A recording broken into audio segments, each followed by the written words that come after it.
G'day guys, welcome back to my channel. My name is Wildkard. Thank you for watching the Wildkard Rugby Show. Like, comment, and subscribe. And yes, you are here today. Maybe you heard the news over the weekend that old mate right here, Miechael Cheika, was on his way back to make Wallabies great again, right? And turns out, no, he's not coming back. It was just fake news. Fake news all over Instagram. He's not coming back. He flew in from England to just have lunch with Phil Waugh, the CEO of Rugby Australia, and he just want to have lunch with Phil Waugh in Sydney, and not actually interested in the job in the Wallabies, okay? So, yeah, and it's been reported that he actually wanted to coach Wales instead. Mike, how did you... I know you used to coach the greatest Welsh team of all time, right? New South Wales, but Old North Wales is a different can of worms to work there, mate. I mean, if you think rugby, anyway, I mean, Miechael Cheika has, you know, after the disappointment at 2019 Rugby World Cup, has gone on to do really well for himself. He's taken Argentina from losing consistently to winning first time in New Zealand, and, you know, leaving Argentina in a much better place than he was before he taken over. Now, like, winning all over the world. And, you know, despite the 2019 disappointment, if you look about what Miechael Cheika has actually achieved, he's won the Super Rugby back when Super Rugby was really, really hard in 2015 with the Waratahs. He's gone to the Rugby World Cup into the final, losing to the All Blacks, and that All Blacks team is the best rugby team ever, basically. Like, not just in the All Blacks history, but like ever in the history of rugby. That was like the best team. Like, seriously, it's you know, maybe the Springboks team winning another World Cup could beat that. So it really isn't much shame to what he's accomplished. Like, it's not like bad. It's like great accomplishments for anyone. And you know, I think he's just probably a little bit hurt, feelings hurt from the, you know, the Israel Folau saga, and then from the Rugby World Cup 2019 exit to Eddie Jones. I feel sorry if that was the reason why Cheika has picked Wales ahead of the Wallabies job again.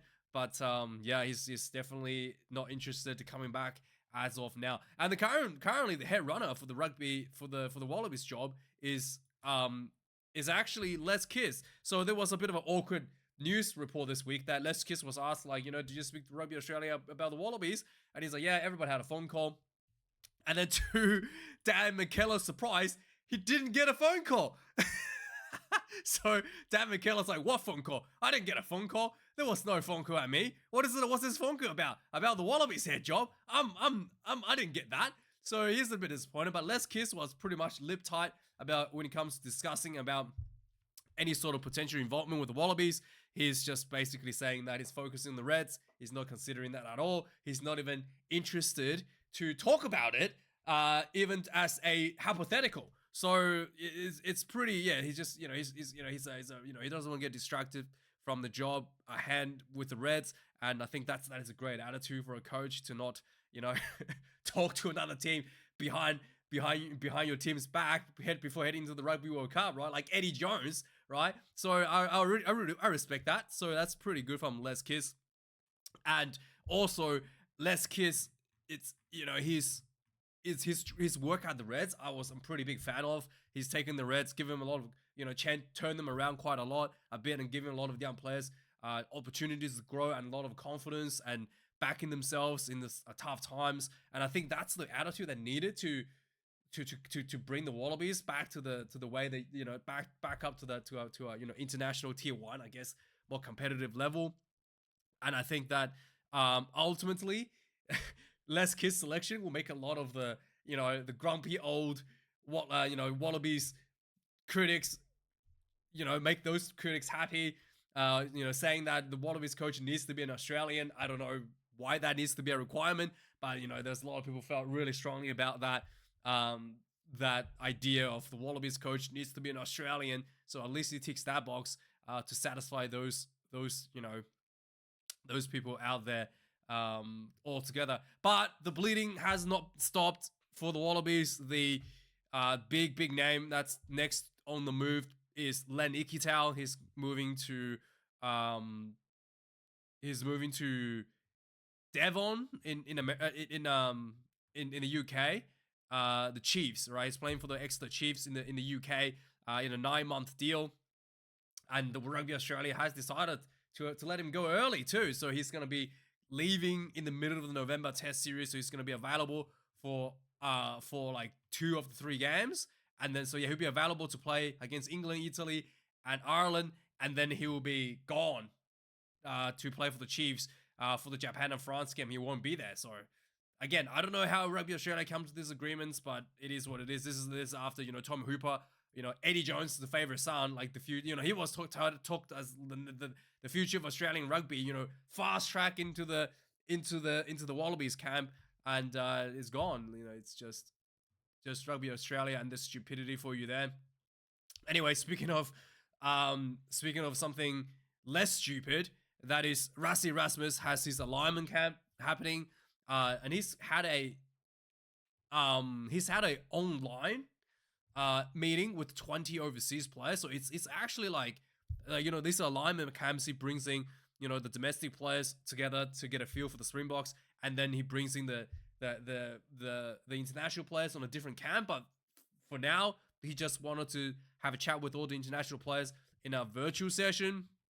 I guess get them to, you know, to just getting, you know, just to issue the the expectations of what they should be working on in their club levels, and, you know, bring that up to the Springboks, which is, I think, like the scale of everything that Rassie does is really tremendous. A lot of the coaches don't put in nearly as much emphasis outside of the core group of players that they're comfortable with, and Rassie is, you know, making sure that everybody, as many people as he can potentially need, is thoroughly involved with the Springbok setup, building towards the Rugby World Cup 2027, and that's just dedication and hard work, to be honest, right there from Rassie.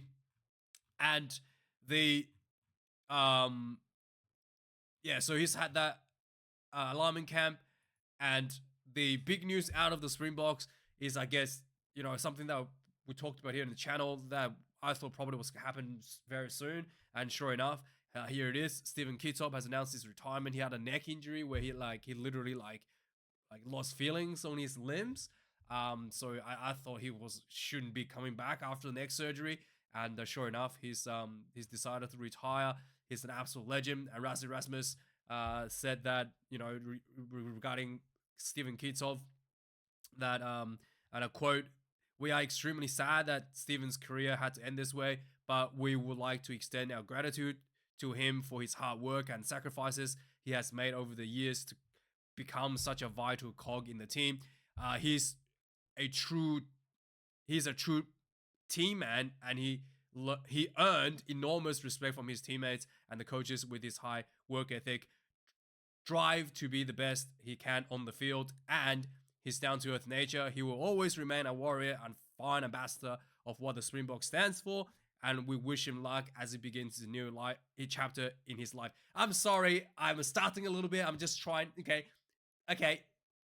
Anyway, I was gonna say, this was written in Afrikaans. Okay, but anyway, let's move on. Oh yeah, so also the Springboks was talking about putting a additional match. So in the July Test series, they're going up against Italy and then Georgia, I believe it was, against Georgia and Italy, and then they were looking at bringing in another game before the Italian game for some of these newer players to get involved. So they were looking at playing an additional game, potentially like a Springbok A game, for some of the players to get some more exposure for their team as well.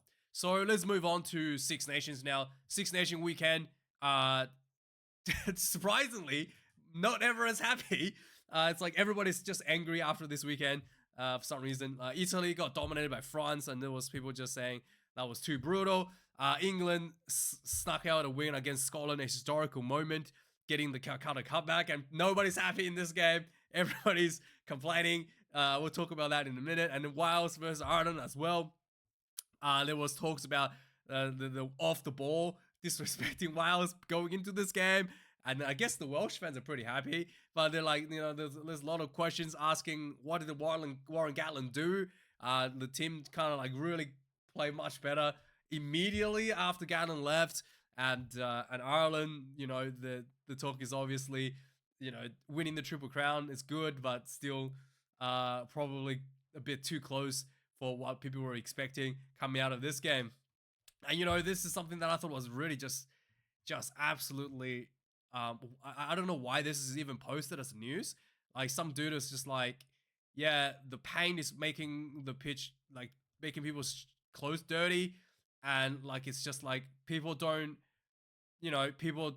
do this in football. And he's fed up of players and the ball covered in paint by the end of the game.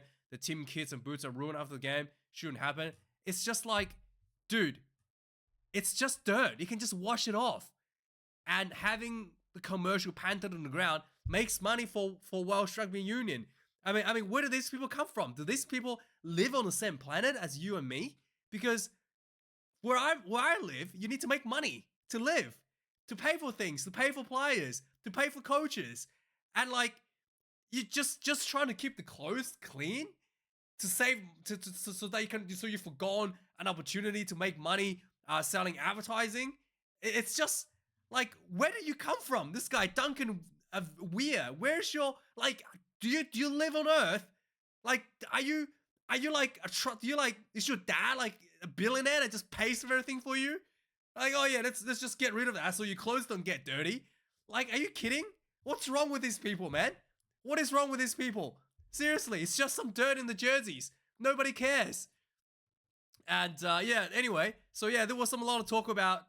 In addition, there was a lot of talk about the really much better performance, respectable performance, I guess, for the Welsh team for the weekend.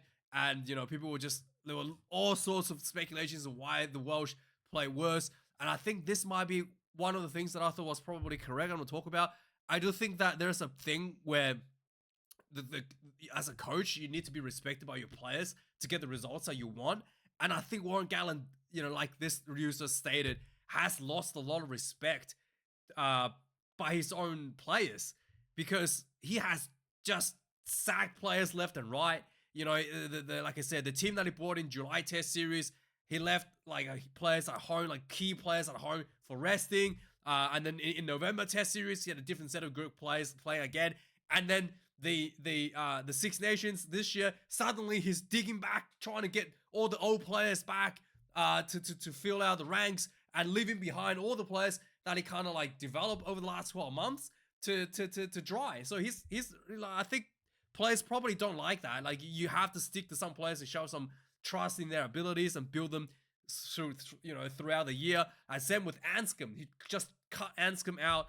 And then I guess Anscombe coming back really made the Wilds look much more stable, and putting Real, what's his name? Not Real Dyer, what's his name? A Smith, I think his name was. Thomas Smith, is that his name? A Smith Thomas. Thomas is anyway. The number 10. He moved him to 12, and like he just looked more comfortable there as well.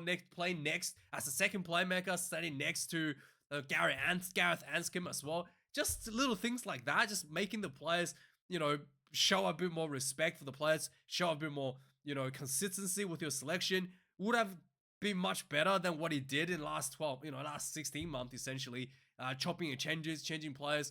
And yeah, it is. I think this guy is right that player lost respect for him, and that's probably why they just didn't play as hard as they could have, like they showed on the weekend. Speaking of respecting your own players, Finn Russell, after the Calcutta Cup loss, was under heavy criticism. Gregor Townsend backing Russell in his kicking. It is hard, it is difficult, and Finn Russell's goal kicking from certain positions hasn't, I think especially on that left-hand side, has been one of his weaknesses, to be really frank with you. And yeah, it is just one of those things where I think players are goes through cycles as well, and he's just not in a peak right now in terms of the cycle of where he's at. And I think, and it's good to see that the coach is backing him up, not saying, just really showing support for him, his teammates as well, just talking about the benefits that he brings to the team, and don't just overlook like all the benefits that he brings just because he missed a few goal kicks, essentially. The England fans are not happy about the kicking game from the England side. Despite the 1 point win, it was a very lackluster performance by the England side. And like everybody's saying, if Finn Russell has landed the goal, one out of the three conversions, the Scotland would have won this. But even Borthwick came out and admitted that the side didn't necessarily want to play the box kicking style, and he's talking about evolving. I think that there's like a culture, there's like a style that's drilled into the England players, probably still lingers from Eddie Jones, and Borthwick probably picked up some of that from Eddie Jones and just really wanted to that ideology of like, oh, let's just kick the ball as far away as possible from a trial line. It's the best way to play the game. Needs to go. Like, that is just not necessarily true for a game of rugby. And there was a bit of injury out of the England side as well. Tom Curry suffered a serious shoulder injury. Is it shoulder injury? Leg injury, so he's out. Tom Willis had a bit of a concussion issue, so he probably will be back in a couple of weeks. And so yeah, I think Tom Curry is a big loss for the England side heading into the final couple of rounds. Moving on, the final game of the weekend for the Six Nations, France absolutely dominated the Italians. It was looking quite quite close at the start. The Italians were firing back try for try at the beginning, and then suddenly, like basically around midpoint of the game, the second half, Antoine Dupont just really fired up the French engine and pummeled through the Italians, 73 points to 24. Yeah, it was pretty brutal.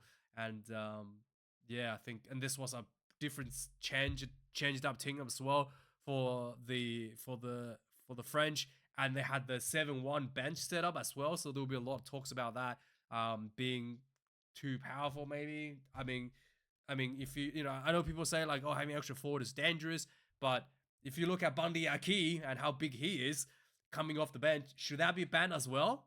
Because if you just say it's because you have two big players too big, you can make the same argument for any player coming the bench for being too big. And so it's just the way teams. It's just a risk weighted thing that people have to measure up to. I mean, if your backline gets someone gets concussed, then you're gonna have to struggle to fill that, and that is just the risk you're gonna have to deal with as well. So it's not just a guarantee winning strategy having 7 forwards on the bench. So Harry Wilson has signed his extension with Rugby Australia to 2029, which is good news for us. And there were some talks about Richie Mounga, and we've speculated for a long time in this channel that Richie Mounga probably don't want to play for the All Blacks anymore. He want to go play for Samoa, or as reported recently, potentially playing for Tonga. He's qualified for play both teams, and there's some talks that to bring him back to Moana Pacifica and then transition him into Tonga after that afterwards. So yeah, it is what it is. You can't really stop a man wanting to change his life for something else. His heart is set on something. You can't really change it. So Hoops has returned to professional rugby again. Good to see.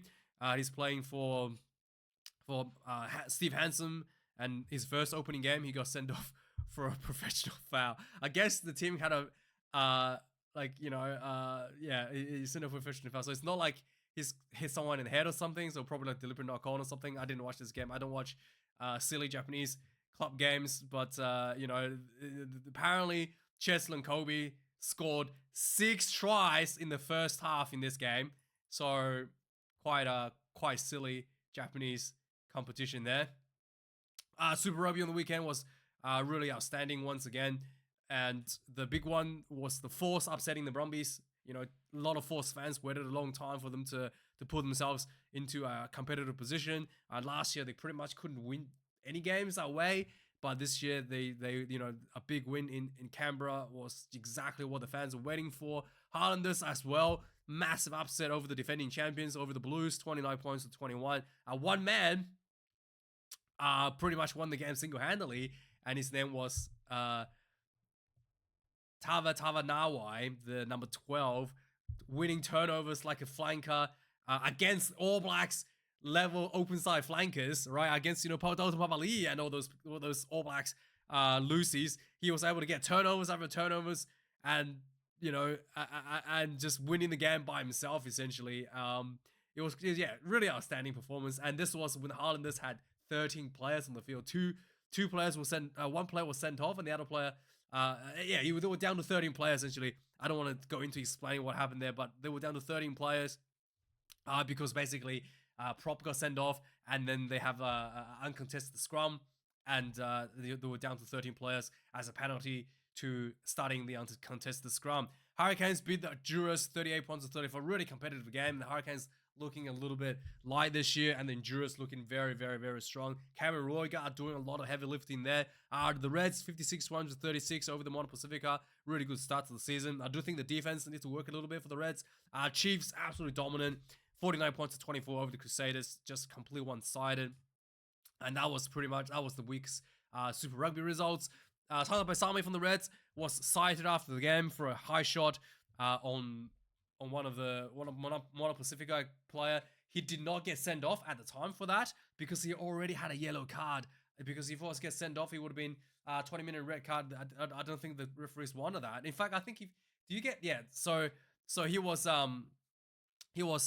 I think the TMO didn't want to give him a red card for another yellow, so he wasn't cited for that during the game. But after the game, yeah, it was pretty brutal hit, and the player, what's his name, Lalo Moni, was knocked out because of it, and that's how hard the collision was. But he did duck very well. So yeah, here's the man, Tava Nawai. Just absolutely outstanding performance, Superman performance for the Highlanders. Let's move on to some final bit of news now. Lewis Lake has been added into the Wales team going into the final 2 rounds of the Six Nations. Fai Wamboso had an injured update. He's got a shoulder injury. He's going to be out for 3 months. I feel like we talked about this a few weeks ago. But anyway, Nonu has secured a top 14 return at age of 42. He is courting in Toulon as a medical replacement. So if people were injured and he's just there for he will come in as injury replacement, but he's not going to be playing unless somebody is injured. So potentially we can see him play again if injuries go a bit awry. And then and then final bit of news, NRL is looking at running a state of origin game in New Zealand for the first time to try to capitalize on the rugby union fans in New Zealand, but I don't know if that's a good idea, to be honest.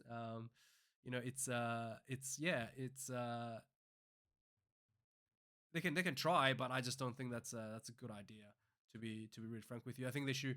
Yeah. Anyway, I don't know about rugby league, but it is just what they want to do.